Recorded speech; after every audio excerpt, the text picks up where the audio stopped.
2011 ha sido un año en que los casos de libre competencia y investigaciones de colusión han tomado cada vez más fuerza. Todo esto después de que estalló el famoso caso de las farmacias hace 2 años atrás.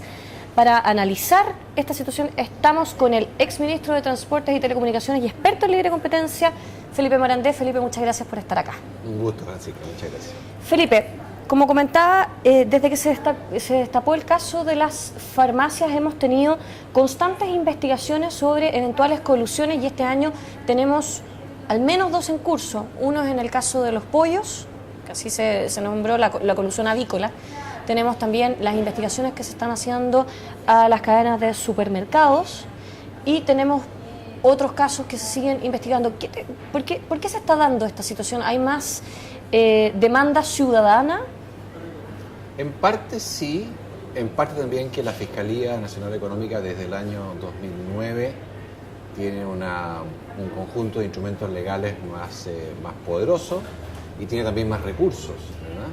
Por eso que hemos visto acciones como cuando se requisan los computadores de ejecutivos o de personas involucradas en estas empresas, ¿no? Que una acción típicamente policial, ¿no? Hoy día puede ser liderada por la Fiscalía Nacional Económica con autorización del tribunal.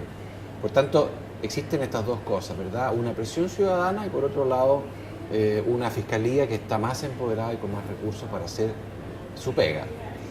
Pero detrás de esto tiene que haber un comportamiento empresarial de cierta manera reñido, porque si no hubiera sospechas o no hubiera dudas con respecto a que se están respetando la libre competencia, la Fiscalía no estaría ordenando estas pesquisas, ni tampoco los ciudadanos estarían reclamando. ¿Hay un mal comportamiento del empresariado en algunas industrias? Bueno, yo no diría que se trata de un mal comportamiento per se. Yo creo que son en general circunstancias que favorecen o no favorecen acuerdos, que favorecen o no favorecen políticas que de alguna manera pueden ser vistas como colusivas. Son prácticas que hoy día puede que estén presentes y también pueden que hayan estado presentes en el pasado, tal vez con más intensidad. Entonces yo no diría que, no querría dar un juicio ético respecto a lo que está pasando necesariamente, sino que entender que es parte de la naturaleza humana y es parte de la naturaleza de un negocio, que cuando hay oportunidades de hacer ganancias, las personas tienden a hacerlo. Y normalmente el tipo de delito que está detrás de la libre competencia son delitos que son complejos de entender, complejos de asimilar por parte de muchos empresarios. Entonces, en ese sentido, creo yo que tenemos que ir aprendiendo, todos, los empresarios, las autoridades, la gente, de qué cosas se pueden hacer y qué cosas no se pueden hacer para que la competencia sea verdaderamente efectiva. Es decir, acá estaríamos con un problema de omisión, más que nada. Depende, yo creo que depende del caso. Hay casos donde puede que haya una colusión flagrante, en otros puede que haya sido una cosa sin intención. En fin, son cuestiones que hay que ver caso a caso y que la justicia tiene que ir determinando su propio mérito. Tenemos, por ejemplo, Telecomunicaciones hace poco, este fallo que hubo por las empresas móviles que estarían impidiendo el ingreso de las operadoras móviles virtuales. ¿Qué le parece eso también en su calidad de exministro de Transporte y Telecomunicaciones? Bueno, esta fue una situación que se presentó hace un par de años atrás, cuando recién comenzaron los primeros intentos por compañías móviles virtuales a querer ofrecer servicio, ¿no? Y se encontraron con dificultades puestas por quienes son los dueños de la infraestructura, en este caso las empresas móviles que conocemos todos, y hubo un reclamo ante la Fiscalía Nacional, ante el Tribunal de Competencia, pero el tribunal desechó el reclamo.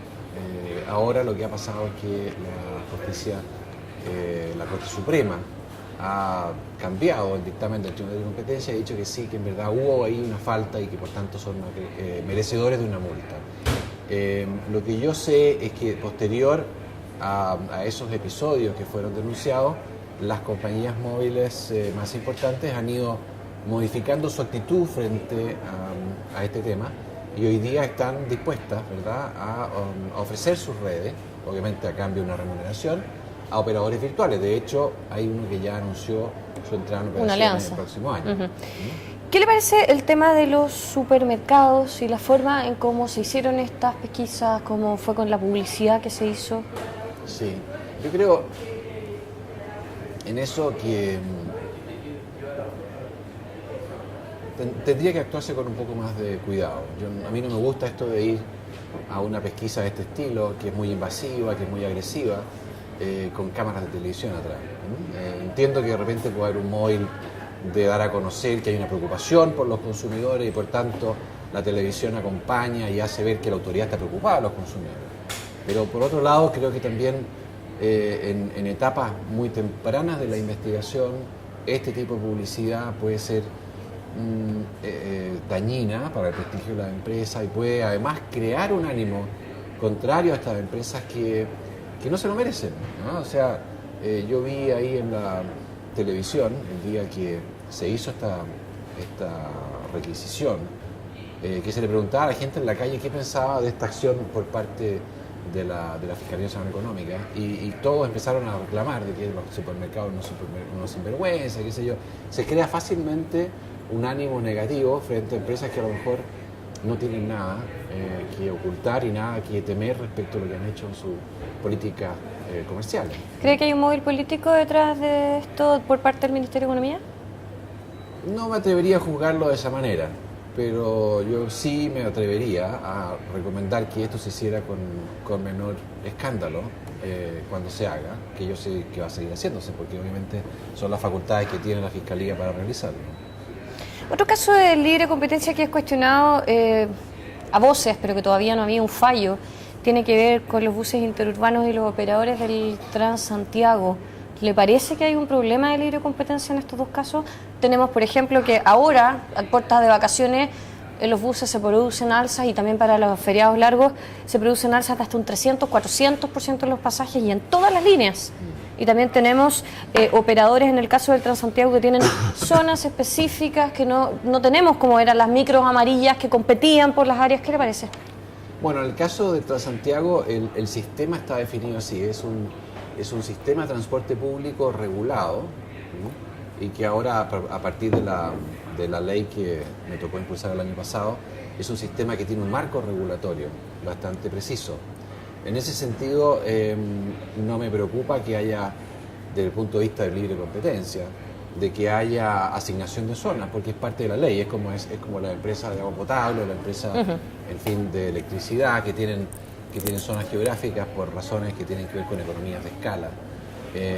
Acá se juzgó en su momento que el sistema de transporte público tenía que ser regulado y se hizo esta cosa bastante mala por lo demás que fue el Transantiago en sus comienzos. El año pasado a mí me tocó, como te decía, darle una forma más ordenada al marco regulatorio de esto, que hoy día está vigente y que ha permitido esta renegociación de contratos. Pero yendo a la pregunta precisamente, yo creo que no hay incompatibilidad entre el concepto de libre competencia y lo que está en Transantiago, de momento que se ha definido ese como un sector regulado. Y en el caso de los buses interurbanos, dos cosas. Yo creo que hay todavía un grado de informalidad en esa industria muy grande, que hace que de repente los procesos, tanto de provisión de servicio como tarifario, no sean lo suficientemente transparentes, ¿no?, para los usuarios. Y eso claramente crea una sensación negativa y un anticuerpo. Pero por otro lado, yo creo que todos tenemos que entender que cuando se trata de viajar en un periodo donde hay mucha demanda, los precios van a ser más altos. Pasa lo mismo con las líneas aéreas. Si uno quiere viajar, por ejemplo, para las vacaciones de invierno o para estas vacaciones de verano, le va a costar encontrar pasajes. Y los pasajes que encuentre van a ser más caros. Entonces, lo que uno hace normalmente es que durante el año, si es que tiene planificado viajar, busca de alguna manera las ofertas que pueda usar en aquellos periodos en que la demanda va a estar más alta. ¿Usted descarta que haya prácticas de colusión en el caso de los buses interurbanos?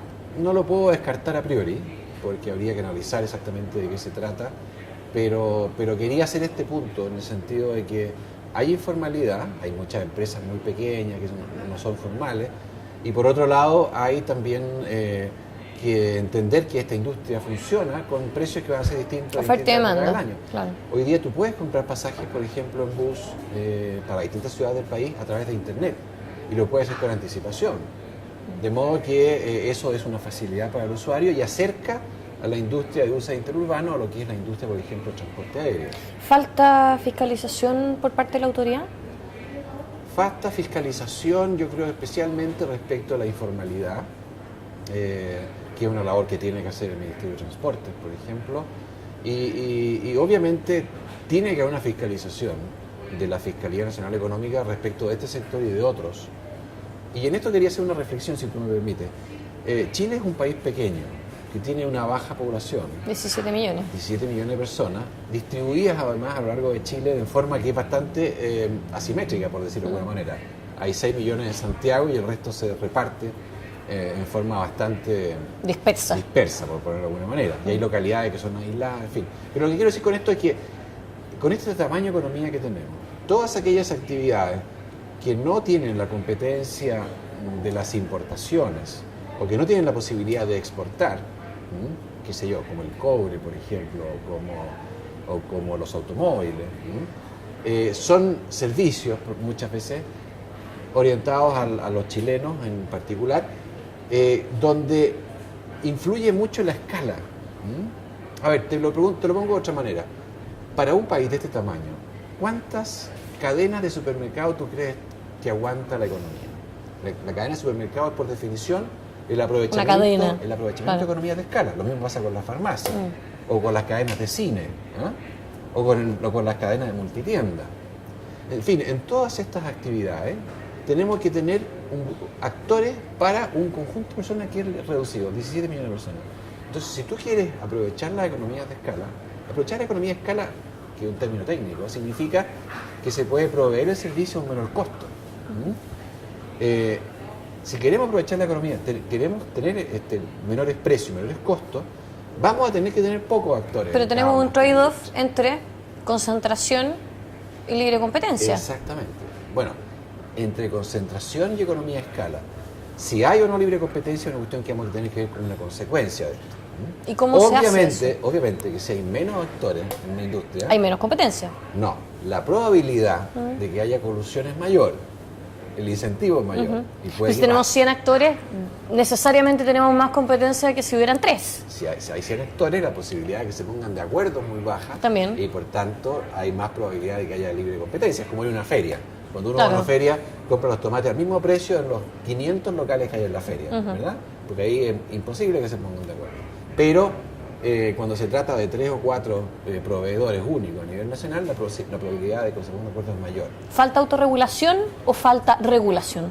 Yo creo que las dos cosas. Yo creo que los códigos de ética tienen que estar presentes en las asociaciones gremiales, tienen que estar presentes en la prédica que se haga desde el punto de vista de la sociedad hacia los empresarios, hacia los emprendedores, y tiene también que haber un monitoreo por parte de la autoridad para que en estas industrias donde hay pocos actores, que son la mayoría, por lo demás crecientemente, exista de verdad competencia y que no exista colusión. O sea, ¿La asociación gremial no es el opuesto a...? Es que las asociaciones gremiales están hechas, tienen una misión que no tiene por qué significar una colusión, por ejemplo, fijar cantidad o precio en una industria.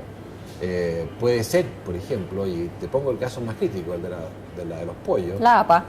Donde, aparte de la cuestión discutible que hoy día está siendo debatida en la justicia, ellos están también preocupados genuinamente de todos los temas que tienen que ver con la sanidad.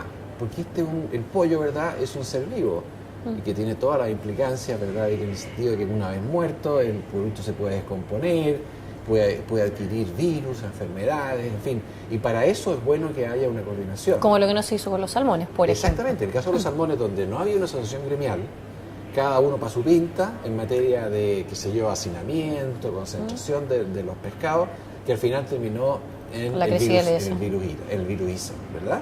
Claro. Entonces, ¿qué es lo que tuvieron que hacer ahí? Oiga, pongámonos de acuerdo para decir, no nos peguemos tanto unos con otros, no tengamos tantos peces en la piscicultura para efectos de disminuir la probabilidad de contagio. Y eso lo podría haber hecho una asociación gremial que no tenía. Bueno, pero una de las sanciones es precisamente que se disuelva la APA.